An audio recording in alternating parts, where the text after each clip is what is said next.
recuerdo, por favor, mantener los micrófonos apagados y las preguntas las haremos al final. Mi nombre es Claudia Moreno, para los que no me conocen. Soy neuróloga de la Universidad del Rosario y especialista en trastornos del movimiento del Hospital Clínic de Barcelona. Estos son mis conflictos de interés. Y bueno, empezaremos hablando de cómo se define disquinesia tardía. La disquinesia tardía, pues, es un trastorno del movimiento hipercinético que potencialmente puede ser permanente y debe estar asociado con el uso de agentes bloqueadores de los receptores de la dopamina. Si no está asociado a esto, no podemos catalogar esta disquinesia como disquinesia tardía. Sabemos de las disquinesias tardías desde hace mucho tiempo, en el año 1952, con la introducción del primer fármaco antipsicótico, que fue la clorpromazina. Esto fue en Europa. Al cabo de un tiempo, al cabo de pasar los años, el doctor Schoenecker describió los primeros casos de disquinesia tardía asociados al uso de la clorpromazina. Por eso se dice que la disquinesia tardía y los neurolépticos son productos europeos, un poco en broma los americanos, pero pues en últimas es cierto. Hoy día sabemos que hay otros medicamentos, no necesariamente psiquiátricos, que tienen la capacidad de bloquear los receptores de dopamina, por lo cual este síndrome y estos síndromes tardíos pues no son exclusivos de los neurolépticos, por lo cual hay que estar atentos a los efectos secundarios de los medicamentos que usamos para otras enfermedades que pueden tener potencial relación con estos síndromes. ¿Cómo lo define el DSM-5, que sería como la definición oficial a la que tenemos que sumarnos? Son movimientos involuntarios que duran al menos algunas semanas, días no nos sirve. Generalmente comprometen la lengua, la parte inferior de la cara, la mandíbula. Eso es muy característico de las disquinesias tardías, pero no es exclusivo. También se pueden ver afectadas las extremidades, especialmente las extremidades superiores. Y ahora vamos a ver algún video que nos ejemplifica esto, sobre todo músculos escapulares, la cintura escapular. Cuando es distónico, hacen distonía bibraquial asociada a esta disquinesia. Y pueden involucrarse de forma rara, pues, músculos faríngeos, haciendo algunas disquinesias respiratorias y diafragmáticas que le pueden causar mucha dificultad al paciente, a veces para comer incluso y para respirar. Y pues que deben estar asociados o desarrollados a la asociación con el uso de algún medicamento neuroléptico al menos unos meses. Pero hoy día sabemos, y esto le falta a esta clasificación de DSM-5, que no son exclusivos de los neurolépticos. Generalmente, estas disquinesias aparecen después de meses o años de tratamiento con antipsicóticos bloqueadores de receptores de dopamina, que fue la descripción inicial. Rara vez aparecen cuando uno le hace una exposición breve. Cuando aparecen en exposición breve, es decir, que el paciente recibe la primera dosis del neuroléptico o del medicamento al cual estamos achacando pues el síndrome. Usualmente hablamos de disquinesia aguda o un síndrome agudo disquinético. Estos usualmente resuelven rápidamente, ¿sí? Pero cuando permanecen durante varios días, sobre todo semanas y meses, es cuando ya le damos el apellido de disquinesia tardía. Lo demás lo tenemos que catalogar como una reacción disquinética aguda que tiene el manejo usual de urgencias que tenemos. Lo que se describe y que uno debe tener en cuenta es que este trastorno del movimiento debe persistir por lo menos durante un mes después de haber suspendido el medicamento causante. Si yo suspendo el medicamento y la disquinesia o el trastorno del movimiento desaparece antes de este mes, debemos pensar que fue más una reacción disquinética aguda, por lo cual se trata diferente.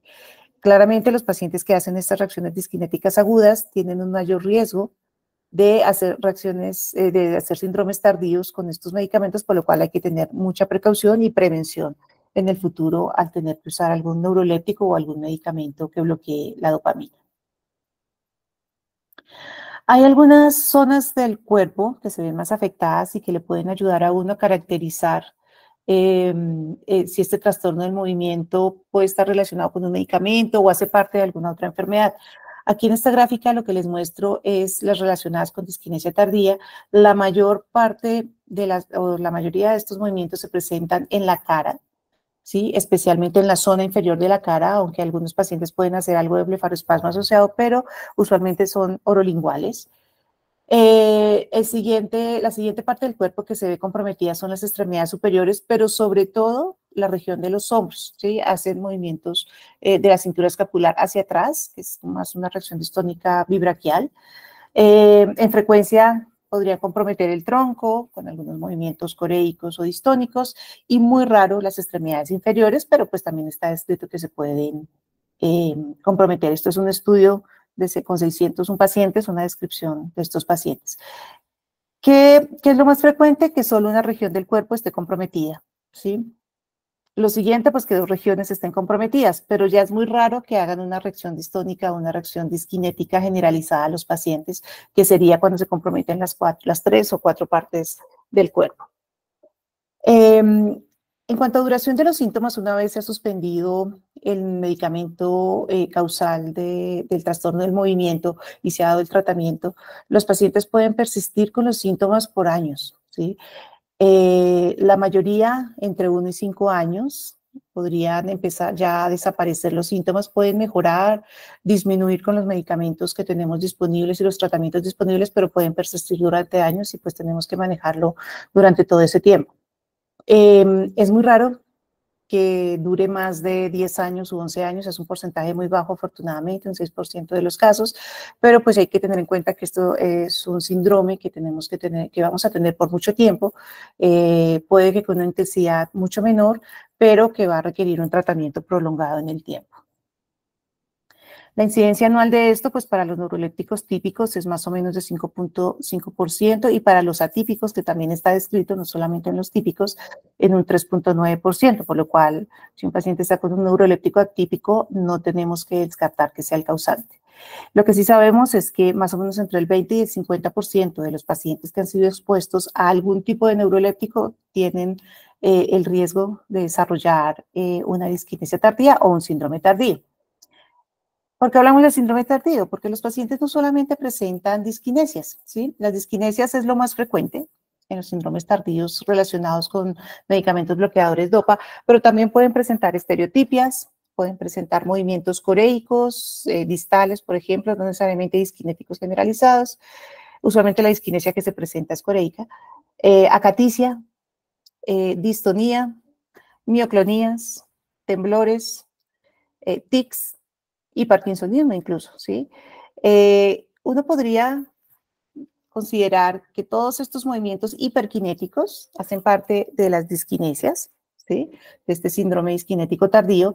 Por supuesto, el parkinsonismo aquí no entraría en esa definición y es muy importante saber que un parkinsonismo tardío no va a responder a los tratamientos que tenemos en los síndromes tardíos hiperkinéticos, específicamente disquinesias tardías. Pero hay que tener en cuenta que cualquiera de estos síndromes, de estos movimientos anormales se pueden presentar en un síndrome tardío y al ser hiperkinéticos pueden mejorar con los medicamentos que usamos y los tratamientos que tenemos para disquinesia tardía, aparte pues de suspender el agente causal. Les voy a mostrar unos ejemplos de algunos pacientes con disquinesia tardía típicos. Este es uno de un artículo del doctor Tony Land del año 2011. Esta es una paciente que había recibido quetiapina, si no recuerdo mal, y esto es lo típico. Empiezan a hacer como movimientos orolinguales de chupeteo, a sacar la lengua. Ella tiene también movimientos en las extremidades superiores, es este porcentaje que compromete dos regiones del cuerpo. No tiene el típico movimiento que hace en los hombros, ¿sí? El de ella fue, si podemos hablar de algo leve. Aquí solamente con suspender la quetiapina, la paciente persiste con los movimientos, por lo cual ya podemos considerar que esta es una reacción disquinética tardía y no aguda, porque persistió a pesar de haber suspendido la quetiapina después de 2 semanas. Y ya pues ahí uno empieza con los tratamientos más crónicos. Esta es una paciente mía del consultorio, quien hizo una reacción disquinética también ella lo hizo al operidol que estaba tomando por ansiedad, se lo habían mandado, algunas ideas medio paranoides, y empezó a hacer esto, movimientos, lo voy a volver a mostrar, orolinguales, ¿sí? Coreicos, si quieren, ahí en reposo, cuando empieza a hablar o cuando intenta hablar, empeoran los movimientos. Si se fijan, la lengua hace como unos movimientos de torsión, que esto es muy característico en algunos casos, y una de las cosas más frecuentes es que la lengua salga, que no haya una protrusión de la lengua, que pues en esta paciente pues afortunadamente no la vemos. Y ya una reacción más severa, tenemos esta paciente con una esquizofrenia de inicio en la adolescencia, quien ha recibido lo que ustedes quieran. Ha recibido risperidona, loperidol, piportil. Esta la hizo con el piportil de depósito que le pusieron en una de las crisis que hizo en algún momento. Sinogan también recibió en algún momento. Ya ahorita está con clozapina, le cambió su psiquiatra. Hasta ahora, este fue uno de los primeros videos, y si se fijan, lo que hace esta paciente es una reacción disquinética y distónica, con movimientos distónicos a la vez. No se quiso quitar el tapabocas porque tiene ideas paranoides de que se va a infectar, entonces ahí algo se alcanza a ver en la boca. Esta es una reacción típica de una reacción disquinética aguda de tipo distónico. Hacen una retrocolis severa con compromiso de los hombros hacia atrás. Voy a volver a ponerla para que la vean en detalle. Ella está sentada, le decimos en reposo, hace estos movimientos disquinéticos de la cara, ¿sí? Un poco en la boca se alcanza a ver cuando ya empezamos a preguntarle cosas, a que nos diga los meses del año al revés, se activan mucho más los movimientos, que esto es típico de los movimientos hiperkinéticos, con la postura hacia atrás, los hombros un poco hacia atrás. Aquí intentamos ver algo de caminada pequeña aguda ahí en el consultorio.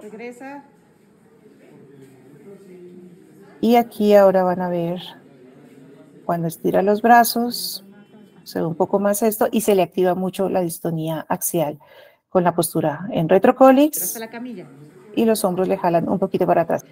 Cuando camina, todavía lo hace independiente, antes se estaba cayendo un poco, pero es una marca disquinética. Ella es la típica paciente con una, o la atípica paciente, porque pues acuérdense que es muy raro que tenga compromiso de todos los segmentos corporales, sería una reacción disquinética generalizada. Son como los casos más frecuentes, podríamos decirlo de alguna manera. ¿Qué factores de riesgo tenemos que tener en cuenta para los síndromes tardíos, sobre todo para tratar de prevenirlos y evitar que se le presenten estos síndromes a los pacientes? La edad avanzada, excepto pues, en los pacientes más jóvenes, lo más frecuente es esto que vimos, en que se asocia además una distonía tardía. En las mujeres es mucho más frecuente. La población afroamericana está descrito que tienen más reacciones disquinéticas, probablemente por un asunto genético. Por supuesto, la exposición a antipsicóticos típicos, que las dosis sean muy altas y por largo tiempo. Por eso lo usual es que los pacientes que van a hacer disquinesia tardía no hayan hecho una reacción disquinética aguda, y a veces, pero sí cuando hacen reacción disquinética aguda tienen un mayor riesgo de hacer disquinesia tardía. Entonces, lo ideal es manejar las dosis mínimas toleradas y efectivas para el paciente. Y pues bueno, desafortunadamente todos estos pacientes tienen patologías psiquiátricas muy severas que obligan a tener que darlo por un largo tiempo. Que el paciente tenga un trastorno del ánimo subyacente como depresión, por ejemplo, previo al inicio de los medicamentos, también parece ser que es un factor de riesgo, no es muy claro por qué. El deterioro cognitivo, la presencia de síntomas negativos dentro de su síndrome psiquiátrico. Para los síndromes tardíos hipokinéticos, pues por supuesto, la toma de agentes como litio, antiparkinsonianos, pueden hacer que nos haga ya un síndrome más parkinsoniano. Que tengan abuso de sustancias psicoactivas o abuso de licor. Ustedes saben que incluso algunas de las sustancias psicoactivas por sí solas pueden, sin necesidad de tener un trastorno psiquiátrico, pueden presentar trastornos del movimiento. Acuérdense de la cocaína, del crack, que pueden hacer el crack dancing, donde hacen como unos movimientos coreicos generalizados cuando están en la crisis. Que estén presentando síntomas extrapiramidales tempranos puede ser un factor de riesgo para que más adelante nos haga un síndrome tardío más severo. Entonces es un signo de alarma que nos obliga a estar pendientes y probablemente o pensar en cambiar el medicamento o ajustar las dosis que tiene el paciente. La diabetes y el virus, la infección por virus de inmunodeficiencia humana también se ha descrito como un factor de riesgo para síndromes tardíos y esto básicamente es, ustedes recuerdan que con la diabetes hay algunos pacientes que pueden hacer coreas cuando tienen estos estados cetoacidóticos y esto es básicamente porque cuando está descompensada puede presentar una mayor inflamación, por decirlo de alguna manera, en estas neuronas estriatales y si además estamos asociándole un medicamento que puede alterar la dopamina o el receptor de la dopamina, pues hay un mayor riesgo de que nos haga un síndrome tardío tipo disquinético específicamente. ¿Qué medicamentos están relacionados con los síndromes tardíos? Lo más común, pues los neurolépticos típicos, como les comentaba, clopromacina, triflupromacina, bueno, toda esta lista que tenemos aquí enumerada, las tiosantinas, las butiferonas, el haloperidol es uno de los que más produce. Paradójicamente, anteriormente el haloperidol también se usaba porque una de las puede producir tanto hiper como hipoquinético. Lo que más produce el haloperidol es hipoquinético, pero puede exacerbar una disquinesia tardía. La pimoside, clozapina y quetiapina se ha descrito que pueden presentar reacciones disquinéticas, pero es más raro, ¿sí? Es mucho más raro que lo presenten. A veces lo que pueden llevar es a síndromes tardíos parkinsonianos, más del tipo hipoquinético. La olanzapina es la que más de estos lo puede hacer, entonces hay que ser muy cautos en estos pacientes.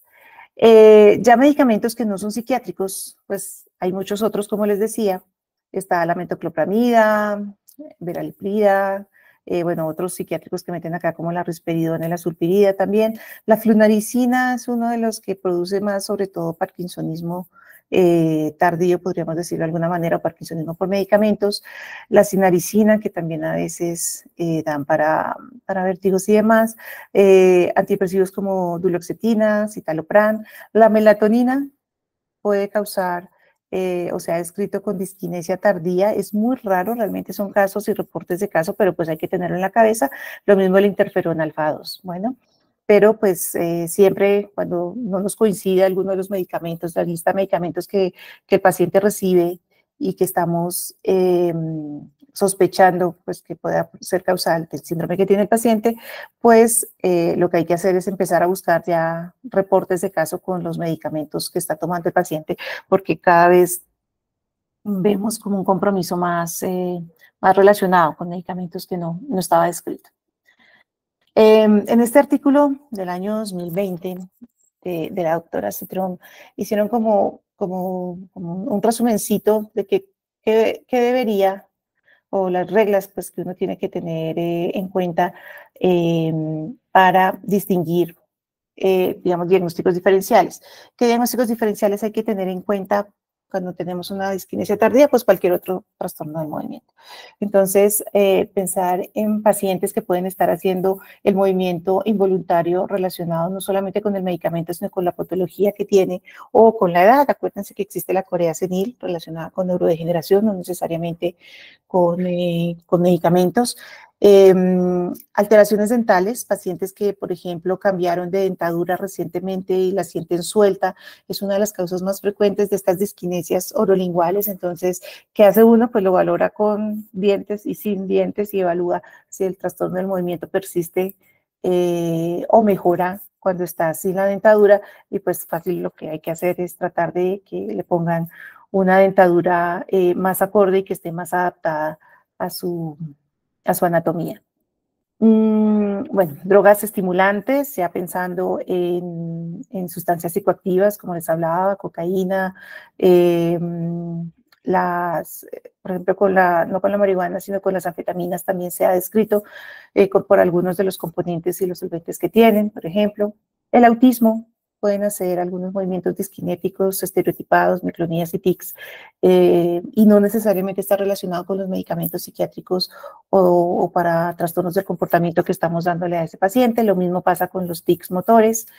La enfermedad de Huntington, sobre todo a veces cuando tenemos pacientes que no conocemos los antecedentes familiares, porque cuando está el antecedente familiar de enfermedad de Huntington, pues fácil, pues se hace el diagnóstico, pero pacientes que llegan de nuevo, entre comillas, en su familia, hay mutaciones de nuevo que están descritas en la enfermedad de Huntington, sobre todo en pacientes mayores, adultos mayores. Entonces siempre hay que tenerlo en la cabeza, si no tenemos algún medicamento por ahí atravesado que explique los síntomas, y además empieza a progresar a pesar del tratamiento que demos y demás, y que no coincide con lo que estamos viendo. El síndrome de Meigs, que ustedes saben que aparece mucho en estas edades avanzadas. Síndrome de piernas inquietas, sobre todo en pacientes que tienen acaticia, que se pueden quedar quietos. Muchas veces, más que acaticia, es un síndrome de piernas inquietas. Recuerden que el síndrome de Rett, que se presenta en la infancia, tiene muchas estereotipias y a veces hacen mioclinías, entonces, y son pacientes que tienen trastornos del comportamiento que a veces tienen que recibir neurolépticos, entonces hay que estar pendiente de ellos. Como les digo, la corea senil, la corea Sydenham en los niños, el síndrome de Tourette y la enfermedad de Wilson son como los más comunes dentro de los diagnósticos diferenciales. Por supuesto, pues uno cuando le llega al paciente pues tiene que hacer todos los estudios para mirar estos diagnósticos diferenciales y aparte ir quitando el medicamento causal que crea que es el culpable pues de los movimientos, y pues uno lo observa por algunos meses, años. El problema es que, como les decía, las disquinesias, a pesar de suspender el medicamento, puede durar durante muchos años, incluso con el movimiento. Y esta otra tabla lo que habla es básicamente cómo distinguir entre una disquinesia tardía y un parkinsonismo o un parkinsonismo secundario a medicamentos, ¿sí? Lo usual en el inicio es que la disquinesia tardía ocurre meses o años después de que ya el paciente viene recibiendo el medicamento responsable. Los medicamentos que producen el parkinsonismo usualmente los síntomas aparecen no tanto horas, pero sí días o semanas después de haber empezado el antipsicótico o haber incrementado la dosis o haber empezado el bloqueador de canales de calcio, que la fludaricina, como les digo, es uno de los que más lo produce. Las dosis, ¿sí? Cuando uno sube las dosis de los antipsicóticos, como les digo, a veces los antipsicóticos pueden mejorar, algunos antipsicóticos, estas disquinesias, ¿sí? Porque tienen el efecto bloqueador DOPA, que lo lleva también a que nos haga un parkinsonismo entremezclado. Entonces podría como enmascarar la condición, ¿sí? Y en el parkinsonismo relacionado a medicamentos, que es diferente, puede empeorar rápidamente si yo aumento la dosis de la medicación. Y por supuesto es más rigidez y más el temblor. Por supuesto, los antipsicóticos, si yo disminuyo la dosis, pues pueden empeorar un poco la condición parkinsoniana que tiene el paciente, y si yo la aumento en el parkinsonismo, pues va a mejorar. Cuando lo quito, perdón, cuando lo quito va a mejorar el síntoma parkinsoniano. Si yo uso medicamentos anticolinérgicos, que a veces se usa o era lo que se usaba anteriormente, el viperideno, cuando los pacientes presentaban esto, pues en las disquinesias puede empeorar la condición parkinsoniana, estamos hablando específicamente, y en el parkinsonismo podría mejorar estos síntomas. Y en cuanto a los síntomas motores, pues claramente puede haber una diferencia y verse entremezclado en la disquinesia movimientos coreatetóxicos. El temblor puede ser arrítmico cuando uno lo ve, pero uno ve allí entremezclado el parkinsonismo. En el parkinsonismo inducido por medicamentos, sí, claramente lo que uno ve es un parkinsonismo relacionado a un temblor de reposo rítmico. ¿Qué diferencia tiene con la enfermedad de Parkinson? Porque a veces es una de las preguntas que hacen, la simetría, ¿sí? Usualmente en los parkinsonismos por medicamentos uno ve que los movimientos son simétricos desde el inicio, y en la enfermedad de Parkinson usualmente, como ya lo sabemos, es de inicio asimétrico. ¿Cómo tratamos esto? Pues básicamente lo que debemos hacer es suspender lo que está causando o lo que pensamos que está causando el movimiento, o reducir el tratamiento. A veces no es posible quitarlo de una vez y no es conveniente porque puede haber un rebote de los otros síntomas psiquiátricos. Entonces la reducción se debe hacer lenta hasta retirar y esperar a ver si hay una mejoría del síntoma, ¿sí? Usualmente puede disminuir, pero como les decía, en la mayoría de los casos puede prevalecer por varios años y necesitar un medicamento adicional. Si no es posible suspender el tratamiento o reducir el tratamiento antipsicótico, la recomendación es cambiar a un antipsicótico de segunda generación, como les decía, clozapina o quetiapina, que si bien es cierto, pueden producir disquinesias tardías, están no relacionados con un bloqueo mayor de la acción de la dopamina, por lo cual lo lleva más como a un parkinsonismo, por decirlo de alguna manera, y pueden ser de mayor utilidad. Uno podría intentar este cambio de antipsicótico y observar cómo se comporta el paciente, por supuesto, empezar dosis bajas y hacer las vigilancias necesarias cuando se usa la clozapina en el cuadro hemático. Y si a pesar de quitar el medicamento, de cambiar el antipsicótico, persiste el movimiento hiperkinético, pues ya hay que ver la necesidad de poner una terapia sintomática adicional, de las cuales hablaremos ahora, ya sea porque persiste o porque le está causando incapacidad al paciente. Estos son algunos de los factores de riesgo que uno tiene que tener en cuenta con los pacientes y que le dicen a uno, mire, siempre que va a tratar un paciente psiquiátrico, piensa en esto. Siempre tenga claro que la disquinesia tardía existe, ¿sí? Y que cualquier medicamento que usemos antipsicótico puede causarle disquinesia tardía, ¿sí? No es porque sea el menos común que lo cause, nos neguemos y estemos diciendo, ese no fue y no se lo quitemos. Eh, Considerar decirle a los pacientes que es uno de los efectos secundarios, sobre todo en Estados Unidos, ustedes saben que las leyes son un poco más estrictas y a veces incluso hay que firmarles un consentimiento informado de que uno puede empezar el medicamento bajo ese riesgo, pero pues para estar pendiente y que los pacientes pues nos informen si tiene algún tipo de movimiento involuntario. Mirar si hay algún trastorno del movimiento que podamos modificar, ¿sí? O algún trastorno del movimiento que no podamos modificar, algún factor de riesgo, perdón, que no podamos modificar, como por ejemplo la diabetes, pues hay que tenerla controlada, el virus de la inmunodeficiencia hay que tenerlo controlado y probablemente son pacientes donde no es una muy buena idea empezar de una vez, por ejemplo, neurolépticos típicos, sino de una vez, si tiene alguna alteración psiquiátrica, irse por antipsicóticos atípicos de primerazo, ¿sí? No esperarse a que nos haga la reacción disquinética. Tratar pues de entrenarse y valorar las disquinesias para mirar la severidad y la evolución con las escalas que existen para esto. La AIMS es una de ellas. Prevenir en lo posible la disquinesia tardía, como les decía, minimizando el uso de los medicamentos, que pues a menos que sea necesario, tratar de usar dosis mínimas y si es posible evitar usarlos. Y tratar de usar pues todos los medicamentos para el manejo de la disquinesia tardía que estén aprobados, que ya hay varios aprobados en el mundo. En Colombia contamos con tetrabenazina, que pueden ser de mucha utilidad para mejorarle la calidad de vida a estos pacientes. ¿Cuáles son las recomendaciones que hace la Academia Americana de Neurología y son pues como las que se usan en general en todos los países? Si uno revisa los algoritmos de diferentes zonas, son básicamente los mismos.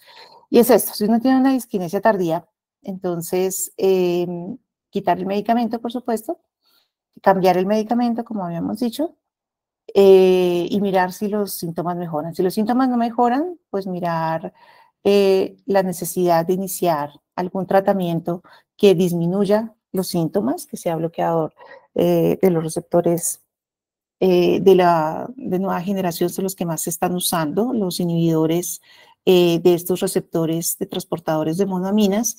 Pero acá en Colombia pues tenemos la tetrabenazina que actúa de la misma manera y a dosis bajas, bien titulado, pues da muy buena respuesta en estos casos de disquinesia tardía.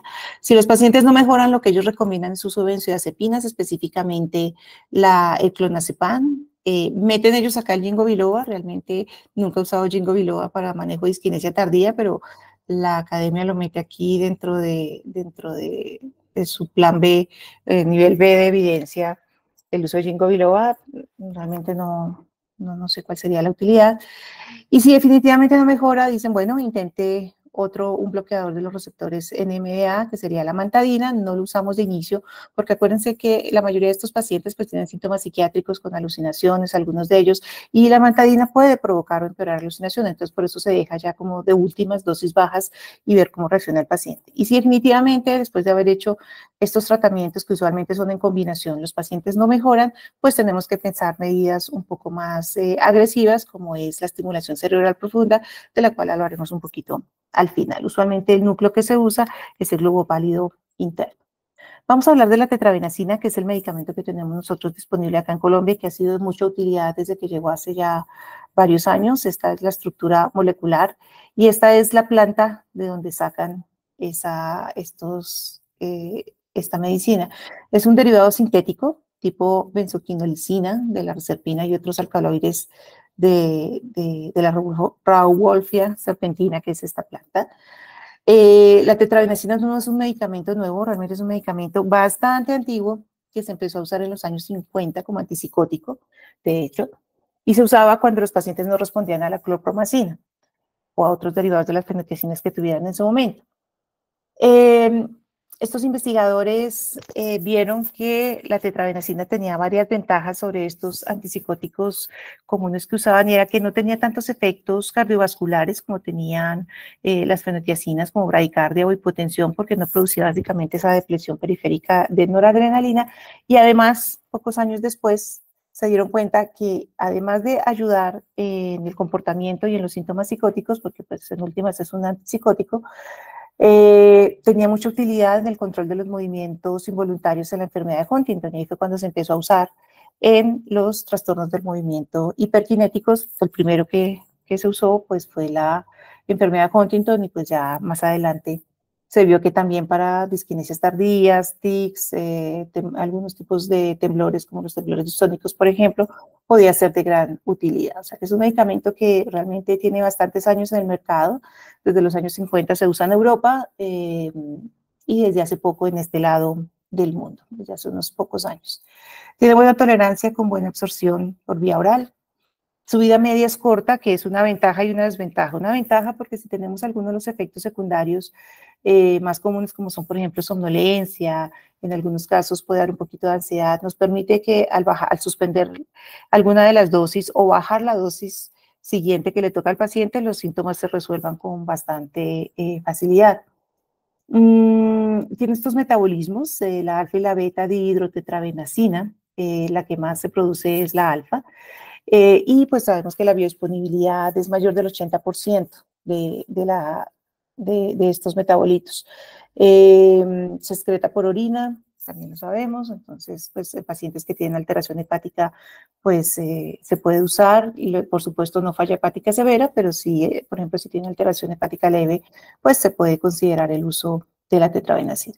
El mecanismo de acción, el principal, pues es una depresión reversible de las monoaminas, de la liberación de monoaminas, que son la dopamina, la serotonina y la noradrenalina, específicamente la dopamina, y eso es básicamente porque bloquea este receptor del transportador vesicular de estas monoaminas. Entonces, al no permitir que se almacenen, no se va a liberar y pues disminuye la producción de estas. También puede provocar un bloqueo débil de receptores dopaminérgicos postsinápticos, bueno, que también pues sería como un doble efecto de bloqueo dopaminérgico. Los sitios principales de acción pues son el caudado, el accumbens y el putamen. Por eso acuérdense, caudado y accumbens son más frecuentemente relacionados con movimientos hiperkinéticos, y por esta razón pues los síntomas de los pacientes. ¿Cómo se inicia el medicamento? Todos saben que la tetrabenazina pues viene en tabletas de 25 miligramos. El frasco trae 112 tabletas, que es un tema ya de laboratorio europeo que le encanta poner estos números raros en sus medicamentos, y pues lo formulamos por MIPRES. ¿Cómo nos recomendamos formular independientemente la dosis a la que lleguemos para que no les pongan problema en el momento de formularlo? Dejar una tableta cada 6 horas. Esto nos daría 4 tabletas al día por 28 días y esto nos daría un frasco, que serían 112 tabletas. Si el paciente necesita más de 4 tabletas al día, pues uno lo que hace es doblar la dosis y deja 2 tabletas cada 6 horas y pediría 2 frascos para 28 días. Yo usualmente lo que hago es que les formulo así, como para 28 días, o sus equivalentes para 2 meses o 3 meses y les dejo un extra.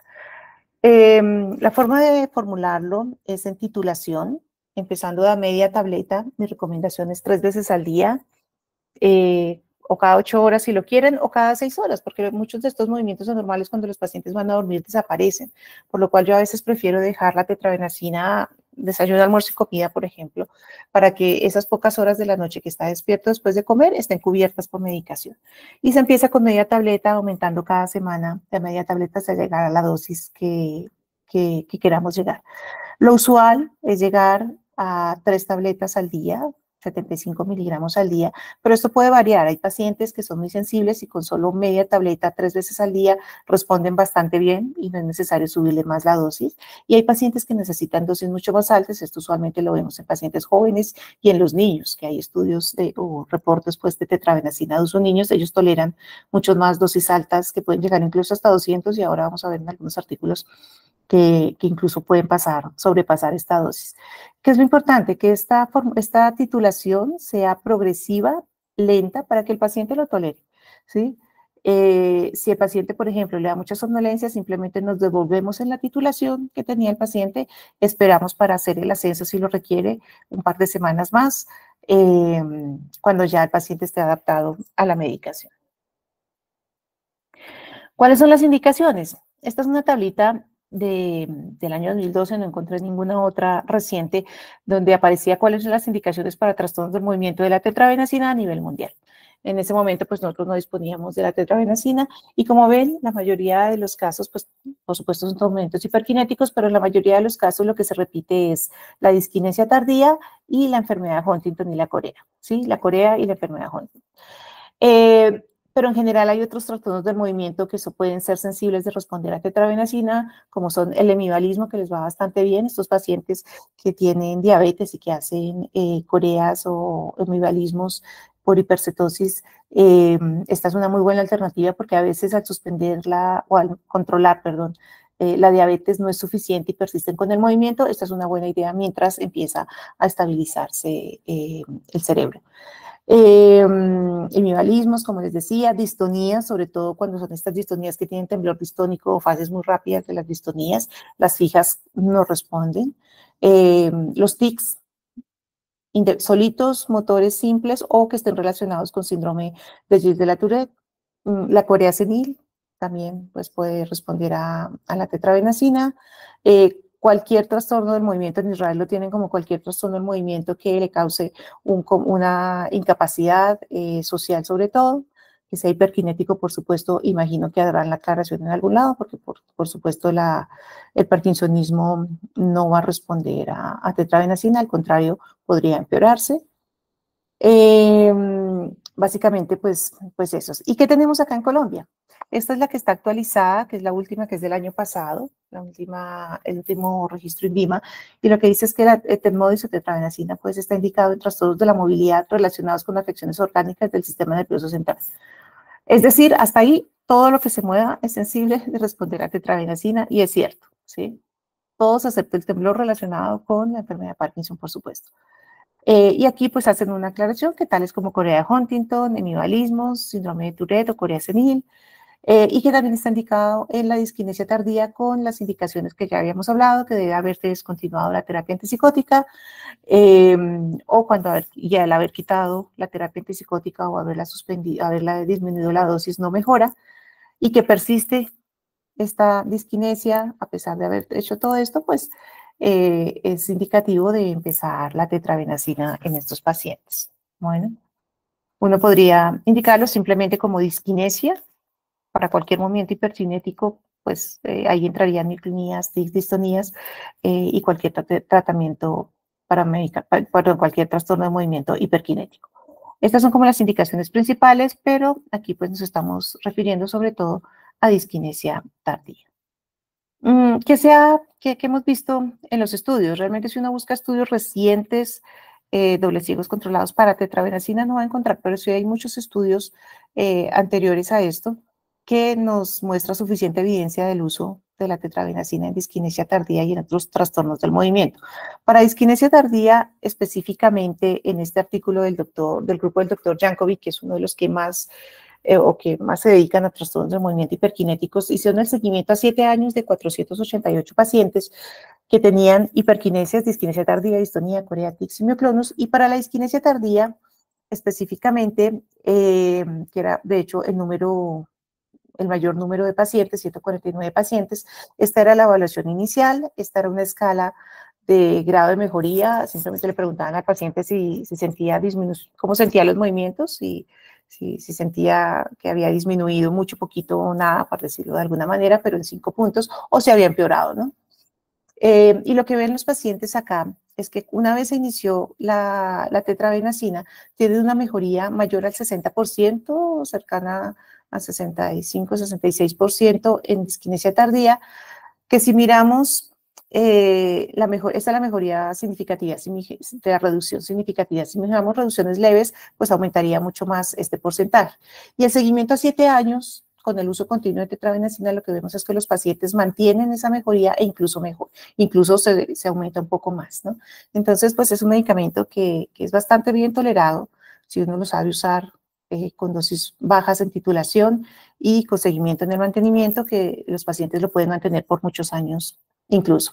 Y bueno, aquí pues no voy a hablar de los otros trastornos del movimiento, ya Oscar el mes pasado habló un poco de tics, pero vemos que en general para todos los trastornos del movimiento el comportamiento es muy similar. Este es un estudio un poco más reciente de un grupo europeo en 2017, estos son Portugal, quienes también hicieron seguimiento, 111 pacientes en el caso de ellos, con diferentes trastornos del movimiento, y para síndromes tardíos tenían 57 pacientes donde ellos tenían disquinesias oromandibulares y luego los separaban como otros síndromes tardíos, haciendo la aclaración que pues era más frecuente en las disquinesias oromandibulares. ¿Y qué vieron ellos? ¿Y por qué les traigo esta tablita? Porque me llama la atención y es lo que, no me llama la atención, lo que uno ve en la consulta es que los pacientes responden a dosis bajita en disquinesia tardía, a diferencia de lo que necesitan, por ejemplo, en enfermedad de Huntington, en cuanto a las dosis para tener una mejor respuesta de los síntomas. Aquí con simplemente media tableta, 3 veces al día, 37.5 miligramos de dosis máxima al día, fue suficiente para controlarle los movimientos a los pacientes. Aparte, pues, de haber suspendido el medicamento y, bueno, todas las otras medidas que habíamos hablado. Y cuando uno ve el grado de respuesta de los pacientes o el porcentaje de pacientes respondedores y no respondedores, uno ve que para todos los trastornos del movimiento los pacientes responden más del 50%, de hecho más del 60%. Por supuesto, el que más responde, y eso está descrito en todos los estudios que uno revisa, es la enfermedad de Huntington, porque además les ayuda un poco para el trastorno de comportamiento, pero para el tema de disquinesias tardías, las disquinesias oromandibulares, que son las más comunes, responden casi el 80%, y los otros síndromes tardíos hiperkinéticos más del 90%, o sea que realmente la efectividad, pues sabemos que está demostrada a lo largo del tiempo. Estos son algunas revisiones en el año 2010, simplemente para mostrar un poco, con unas escenas muy pequeñitas, pero en seguimiento, el resultado de porcentaje de mejoría de los movimientos involuntarios es bastante, pues todos mayores de 50%, que esto pues ya es positivo para los pacientes. Y este es un estudio viejísimo, pero que me gusta traerlo porque aquí compararon, es el único en donde comparan tetrabenazina con otros tratamientos de los anteriores que se usaban para disquinesia tardía, y aquí lo comparaban con aloperidol, que era uno de los medicamentos, pues el medicamento que se usaba en ese momento en los pacientes, y lo que vieron es que los pacientes pues sí mejoraban la disquinesia tardía, pero además esto se mantenía por más tiempo después, no como el aloperidol que perdía su efecto rápidamente, y además no provocaba tantos síntomas parkinsonianos como lo podía hacer el aloperidol. Cuando ellos disminuían, aquí esta gráfica lo que muestra básicamente, esta es una escala para mirar síntomas extrapiramidales refiriéndose a parkinsonismo relacionado con un medicamento.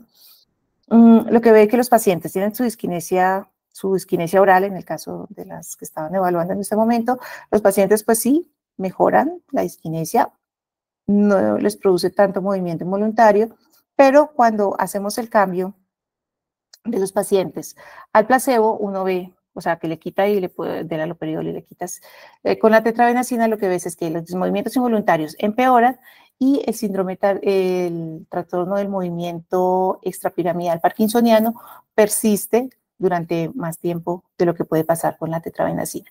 Con la tetrabenazina realmente ver parkinsonismo es muy raro. Uno lo puede ver a veces en pacientes que tienen enfermedad de Huntington, etapas avanzadas sobre todo, y a veces no es necesariamente relacionado con la tetrabenazina, sino con la misma progresión de la enfermedad. Ustedes saben que la enfermedad de Huntington puede producir cualquier trastorno del movimiento. Y este estudio del año 99, también del doctor Jankovic, que es uno de los que más ha estudiado este tema, simplemente quería ver un estudio doble ciego, es de los pocos doble ciegos que hay, con video, pasando una escala de trastornos del movimiento hiperkinéticos, de trastornos de diskinesias específicamente. Lo que dice es que sí, los pacientes mejoran. Este fue hecho a 20 semanas más o menos. La dosis promedio que tuvieron que usar fue 57.9 miligramos al día, dicen ellos allí, y además lo toleran bastante bien. Con dosis para disquinesia tardía, como les digo, no requieren dosis muy altas, usualmente no superan los 75 miligramos en disquinesia tardía. Este estudio, esta revisión sistemática que salió en el año 2018, resume un poco todos los estudios o todos estos reportes que han habido de pacientes tratados con disquinesia tardía con tetrabenazina. Lo hicieron pues con tetrabenazina y con otros con valbenazina, que solamente voy a mostrar el de tetrabenazina. Son 8 estudios. El único doble ciego con placebo es este, que es del año 81, que es el que les mostraba anteriormente. Las dosis que usaron en los pacientes pues estuvieron entre 25 y 200 miligramos al día, pero fue muy raro que llegaran a dosis mayores. Pero quería mostrarles que los pacientes toleran incluso dosis mayores a 100 miligramos al día. Incluso por ahí van a ver alguno que llegó a 300 miligramos en algún paciente. La dosis media en este caso fueron 175 miligramos, aquí 91 miligramos, aquí 96, este 97. Usualmente no pasa los 100 miligramos. Estos fueron abiertos, este sí fue doble ciego contra placebo. Las Ns, pues, por supuesto, son bajas porque son pacientes que realmente, afortunadamente, no son tan frecuentes. Este es el estudio que llegó a tener, que es de Jankovic, por supuesto. Yo creo que el que más se arriesga con dosis tan altas es el grupo del doctor Jankovic, y eso lo ve uno con todos los medicamentos que él ha estudiado. Este llegó hasta 300 miligramos en algunos de los casos, pero hubo pacientes que respondieron a 12.5 miligramos, es muy variable. Pero lo que uno usualmente ve es que menos de 100 miligramos es suficiente, y eso lo vemos en las dosis medias. Este fue un estudio abierto, que era el que les mostraba ahorita, que fue con video a 3 meses, fue ciego a 3 meses con video. ¿Cuáles fueron las respuestas? En todos los estudios, como ustedes ven, la mejoría fue mayor del 50%. Tuvieron algún grado de mejoría. La mayoría de los pacientes tuvieron más del 70% de mejoría en las escalas que usaron, que fue básicamente como escalas de impresión global de mejoría, tanto del paciente como del evaluador. ¿Qué efectos secundarios tiene la tetrabenazina? Pues realmente se tolera bastante bien. Los jóvenes, como les digo, toleran dosis mucho más altas.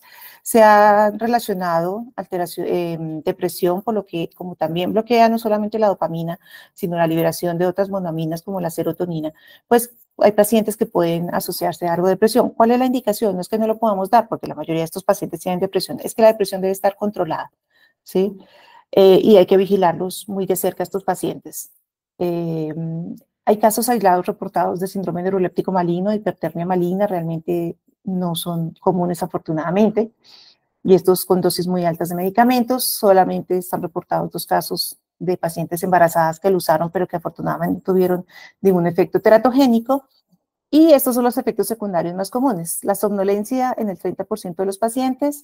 En esto, mirando el resumen de estos, el grupo de Jankovic, por supuesto, con estas dosis altas que ellos usaban, algunos presentaban parkinsonismo, pero cuando usan dosis más bajas se puede evitar este efecto secundario, es como lo más frecuente, pero se tolera bastante bien.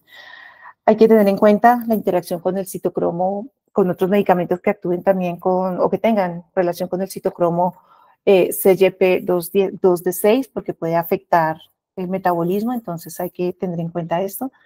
No se debe administrar con inhibidores de la monoaminoxidasa, la reserpina, los dopaminérgicos, porque pueden empeorar algunos de los síntomas de trastorno movimiento que tiene el paciente. Por supuesto, tener precaución con otros neurolépticos, porque como también es un neuroléptico, podemos en ese caso pues favorecer efectos secundarios. Y en los antidepresivos, sobre todo los inhibidores de la recaptación de serotonina, por la razón que ya hablamos, que también actúa alterando los niveles de serotonina.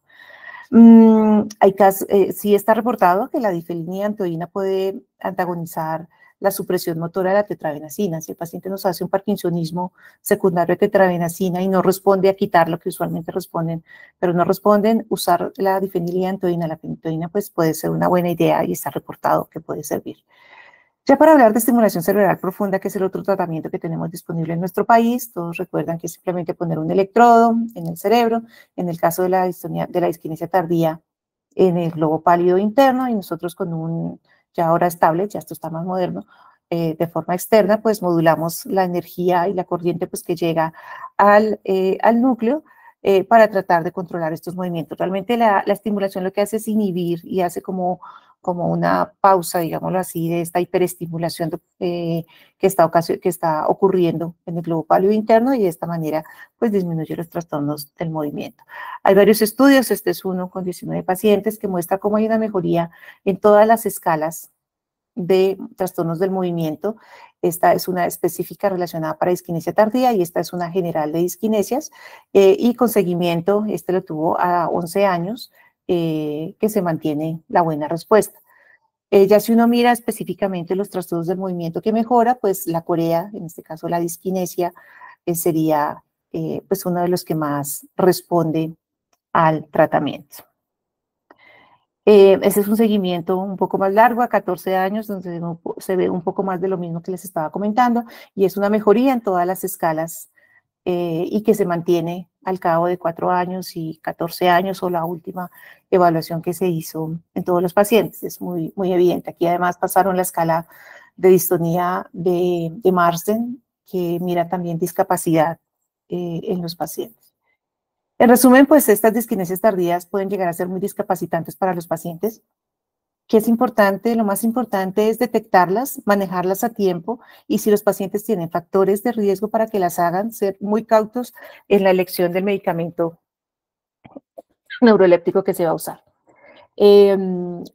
Hay todos los estudios pues, que hay de tetrabenazina y de todos estos medicamentos depletores DOPA, como la tetrabenazina, pues muestran que son muy efectivos para todos estos trastornos hiperkinéticos del movimiento. Dentro de ellos, por supuesto, pues la disquinesia tardía. Y en casos severos o refractarios a estos manejos médicos, pues no olvidarse que existe la estimulación cerebral profunda y que la hacemos acá en el país, ¿no? Y pues ya lo que les decía, la prevención es lo más importante, tratar de evitarle al paciente llegar a tener esta disquinesia sería lo más importante. Bueno, muchas gracias. Esto era lo que les quería contar. No una sé si disquinesia tienen tardía, una alguna disquinesia pregunta. Voy a senil salirme acá para poder ver el chat. de una crónica? ¿Alguna pregunta, Eh, comentario? Me imagino que te refieres a la disquinesia tardía aquí, doctor Vinuesa. Usualmente tienes que mirar si está relacionado o no el medicamento. Si hay un medicamento de estos bloqueadores DOPA, de los receptores, perdóname, involucrado, ¿sí? Debes quitar el medicamento.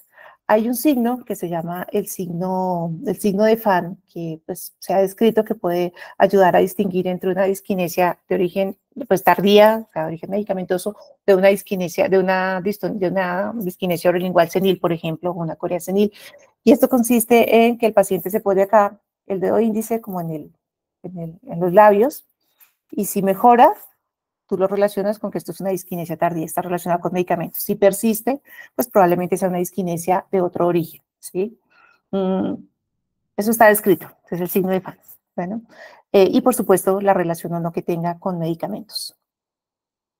El doctor Beltrán me escribe que tanto empeoramiento de la depresión con la tetrabenazina, por ejemplo, qué hacer en caso de disquinesia tardía en el caso de un paciente con depresión con síntomas psicóticos no modulados. Es importantísimo que la depresión esté modulada, ¿sí? Que tenga un antidepresivo, que el tratamiento esté controlado. Uno puede empezar el medicamento, no todos los pacientes empeoran. Los que más tienen riesgo de hacer depresión, de aumento de depresión o riesgo suicida con la tetrabenazina son los pacientes con enfermedad de Huntington con depresión no controlada. Pero lo que dicen las guías es que uno debería usarla a dosis bajas mínimas posibles y observar al paciente. Si empieza a empeorar la depresión, inmediatamente quitarlo y usualmente estos síntomas deben desaparecer. El doctor Pradilla nos pregunta, ¿uso en temblores refractarios al tratamiento estándar? Está reportado y hay reportes de caso, como te digo, para todos los trastornos del movimiento hiperkinético, incluso temblor esencial, uno pudiera, hay algunos casos por ahí reportados, uno pudiera intentarlo. Yo, pues la verdad, no he tenido que usarlo en temblor esencial, pero por ejemplo, temblores distónicos, otro tipo de temblores, por ejemplo, rural, es una muy buena idea, les ayudaría muchísimo. Pero sí, es una opción que puedes tener en la cabeza. El doctor Barreto pregunta, ¿qué se sabe de generación de tolerancia a este medicamento?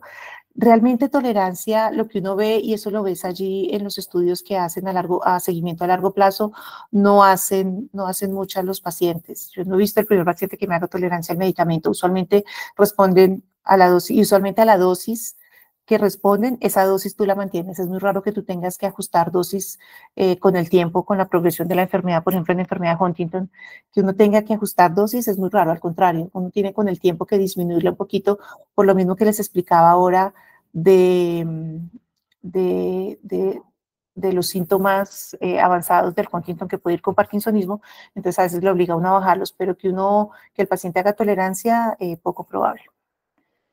¿En qué casos de temblor distónico estaría indicado el uso de tetrabenazina? Pregunta el doctor Ruiz. Casos refractarios, por ejemplo, que no respondan a toxina botulítica. Pacientes que, por ejemplo, si fueron llevados a cirugía y persiste el temblor que puede pasar, el temblor distónico, uno podría intentarlo. Incluso uno lo podría intentar antes de empezar la toxina botulínica, cuando el temblor es muy severo, el temblor distónico, y puede ser de buena ayuda. El doctor vino a esa pregunta, ¿alguna sugerencia en el tratamiento de disquinesias tardías en el paciente con Parkinson grave? A ver, yo creo que es exótico, realmente no sé si alguno de mis compañeros ha visto disquinesia tardía con Parkinson. Uno lo que ve en Parkinson es disquinesia relacionada con levodopa, con medicamentos, que es diferente a la disquinesia tardía. Aquí no podemos hablar de una disquinesia tardía, aquí hablamos de una disquinesia relacionada a la dopamina. ¿Por qué hablamos de eso? Porque cuando pasa el efecto de la levodopa, los pacientes usualmente ya no tienen la disquinesia, ¿sí? Por definición no deben tenerla, ¿sí? Están en off. ¿Sí? Si es un Parkinson, entran en off, otra vez la rigidez, el temblor, lo que tengan, y pues el tratamiento pues es simplemente ajustar la dosis de los antiparkinsonianos. Sí hay por ahí un artículo de tratamiento de disquinesia asociada a levodopa, a tratamiento dopaminérgico más bien, con tetrabenazina.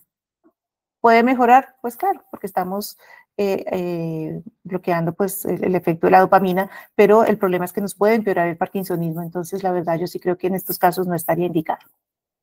Y para las disquinesias por tratamiento por dopamina, pues lo que te digo, depende de lo que tenga el paciente en ese momento, pues uno decide el ajuste que le va a hacer, que usualmente es ir a la baja de alguno de los medicamentos dopaminérgicos y según las fluctuaciones ajustar horarios o demás.